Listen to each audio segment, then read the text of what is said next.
Assalamualaikum warahmatullahi wabarakatuh. Kami dari tim Hustle dari Universitas Putra Indonesia IPTK Padang. Nama saya Putra Andegris sebagai ketua di tim Hustle. Dan saya Abel sebagai anggota dari tim Hustle. Baiklah, kami akan mempresentasikan analisis fundamental saham kami mengenai emiten Telkom. Deskripsi mengenai PT Telkom Indonesia. PT Telkom Indonesia bergerak pada sektor infrastruktur, utilitas, dan transportasi.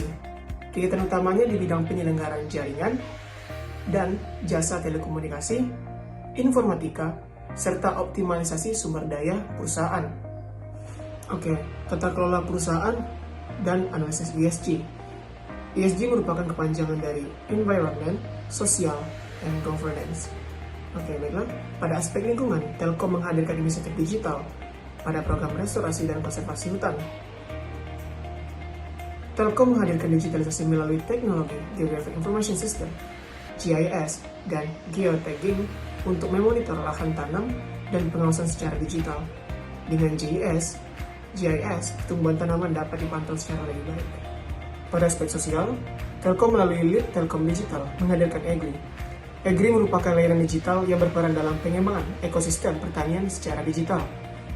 EGRI menjadi solusi dari hulu hingga hilir pertanian dan terbuka untuk berkolaborasi dengan seluruh stakeholder, membentuk ekosistem yang terintegrasi dari petani, pemodal, off-taker, asuransi, dukungan pemerintah, hingga teknologi.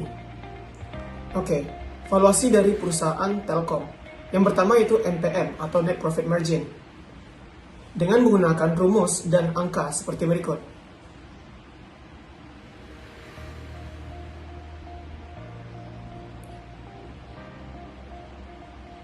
Baiklah.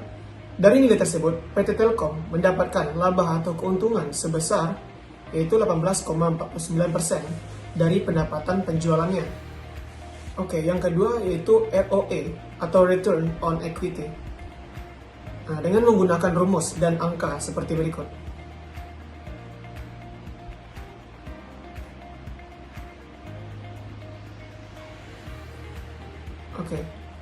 Baiklah, PT Telkom mendapatkan keuntungan sebesar 14,59% dari nilai ekuitas perusahaan. Dan ini membuktikan bahwa PT Telkom Indonesia dapat mengelola perusahaan secara optimal. Yang ketiga yaitu DER atau Debt Equity Ratio, yaitu dengan menggunakan rumus dan angka seperti berikut.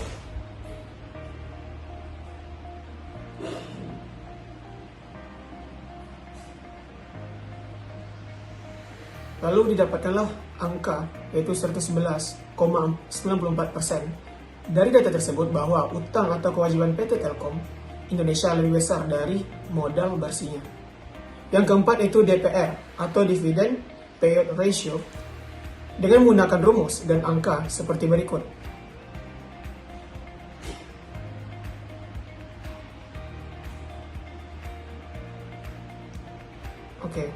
Dengan dividend payout ratio yaitu 55,81%, PT Telkom Indonesia selalu membagikan laba keuntungan perusahaan kepada para pemegang saham setiap tahunnya.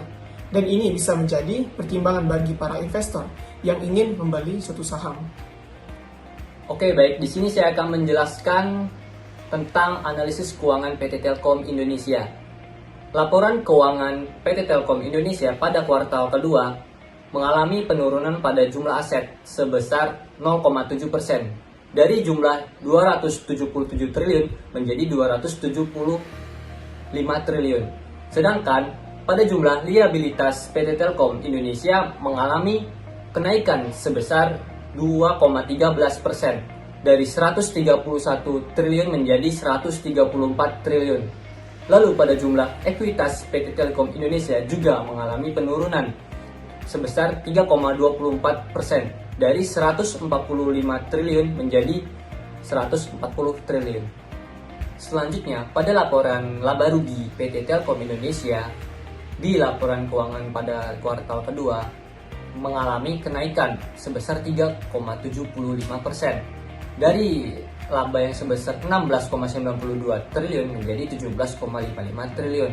Hal ini disebabkan oleh komposisi pendapatan Telkom yang bergerak dinamis, di mana pendapatan dari bisnis digital yang terus meningkat. Lalu pada laporan arus kas PT Telkom Indonesia di laporan keuangan kuartal kedua juga mengalami kenaikan sebesar 9,68%. Dari nilai 36,61 triliun naik menjadi 40,16 triliun. Oke, selanjutnya sini saya akan membahas tentang resiko investasi pada PT Telkom Indonesia. Di sini saya mencari resikonya dengan menggunakan cara atau rumus standar deviasi, dan data-datanya saya menggunakan seperti data yang di sebelah, ada yang di samping, yaitu data harga saham dari bulan Januari sampai bulan Juli pada tahun 2022. Dari perhitungan tersebut saya mendapatkan hasil dari perhitungan tersebut adalah 5,37%. Berarti risiko yang akan dia dapatkan dalam berinvestasi pada PT Telkom tersebut adalah 5,37%.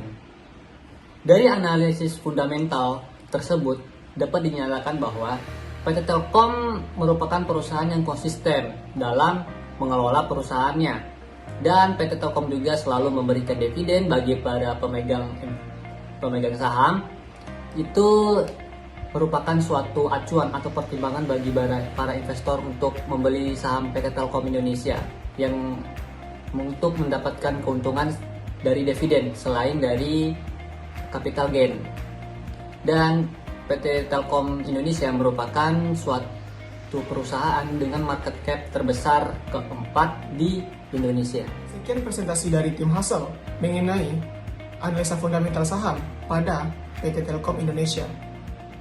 Kami dari tim Hustle merekomendasikan untuk buy karena harga per tanggal 16 Agustus tahun 2022 itu seharga 4.410, dan target harga kami naik hingga ke 4.650.